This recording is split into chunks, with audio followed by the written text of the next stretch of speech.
ચોટીલા નાયબ કલેક્ટર થાનમોડી તેમજ ચોટીલા મામલતદાર સંયુક્ત ટીમ દ્વારા થાનગઢ શહેરમાં આવેલ સૂર્ય ચોકથી સોનગઢ સુધી કરવામાં આવેલ ગેરકાયદેસર 260 જેટલા દબાણો હવે દૂર કરવામાં આવ્યા છે। ત્યારે થાનગઢથી તરણેતર જતા રસ્તાઓ પરથી દુકાનો, સેનેટરીના કારખાનાઓ, દુકાનમાં બનાવવામાં આવેલ ખાનગી હોસ્પિટલ તેમજ રહેણાંકો પર મોડી રાત્રે તંત્રએ બુલડોઝર ફેરવ્યું છે।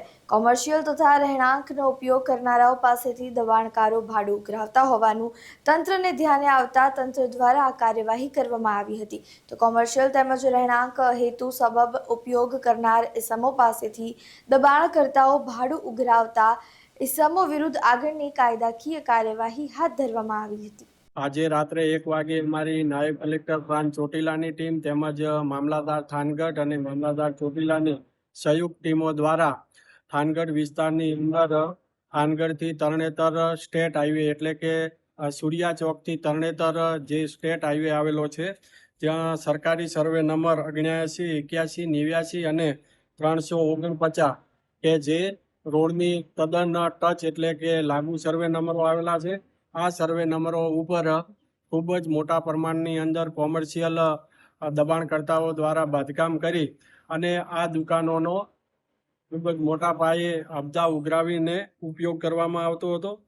આ દબાણોની જો વિગતે જોઈએ તો આશરે 231 જેટલી કોમર્શિયલ હેતુ માટે દુકાનો આવેલી હતી। 7 સેનેટરી વેરના કારખાના બનાવવામાં આવેલ હતા, તેમજ એક આશાપુરા હોસ્પિટલ તેમજ 17 જેટલા રહેણાંકના પાકા મકાનો અને બંગલાઓ એમ મળીને કુલ 260 જેટલા ગેરકાયદેસર દબાણકર્તાઓ દ્વારા આ કોમર્શિયલ એક્ટિવિટી માટે દબાણ કરવામાં આવેલા હતા।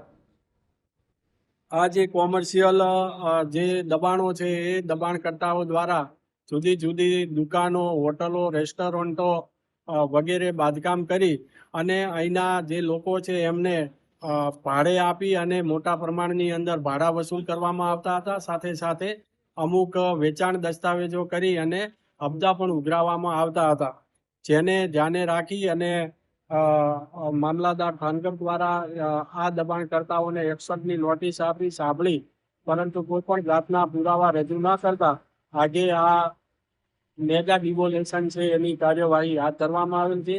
આ ડિમોલેશનની અંદર કુલ 4 જેસીબી મશીનની મદદથી આ ડિમોલેશનની કામગીરી ચાલુ છે। આ સરકારી જમીન છે, કુલ 52 એકર ઉપર દબાણ હતું અને 52 એકર જમીન છે એ 3 દિવસની અંદર આ કાર્યવાહી 3 થી 4 દિવસ ચાલશે। 52 એકર જમીન કે જેની કિંમત 210 કરોડ અને 26 લાખ રૂપિયા થાય છે, જે તમામે તમામ જમીન છે એ ખુલ્લી કરી અને કબજો મેળવી અને ત્યારબાદ તાર ફેન્સિંગ કરી અને સાચવણી કરવામાં આવશે।